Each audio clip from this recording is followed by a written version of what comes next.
xibaar yu wér te wóor ca tàng ba abonnez-vous pour ngeen di mën di jot suñuy vidéo. dal leen ak jàmm seen chaîne bii di Buzz 221 HD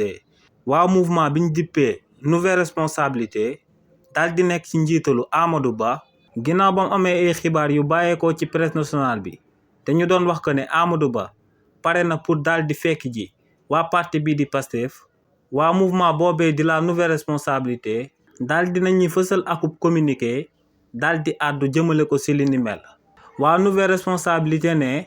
lu leer ba am moom mooy que ne nuñ nekkee woon démb ci opposition bi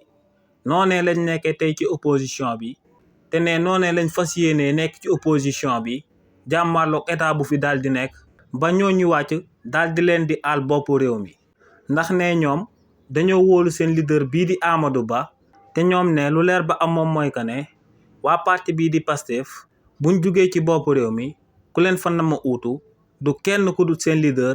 charismatique boobee di Amadou Ba. nee nag ñu bokk ci parti bii di Pastef li ni mel lañ xam moom moo sabab ñuy fësal ay rumeur di wax que naan seen leader bii di Amadou Ba day waxtaan ak ñoom waaye ne lu leer ba am moom mooy que ne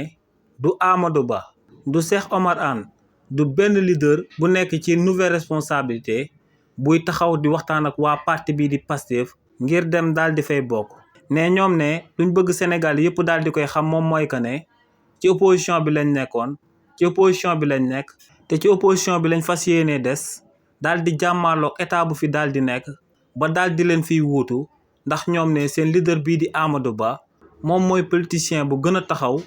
ngir daal di nangu nguur gi ci waa parti bii di Pastef ci réew mii di Sénégal. xibaar yu wér te wóor ca tàng ba abonnez-vous pour ngeen di mën di jot suñuy vidéo.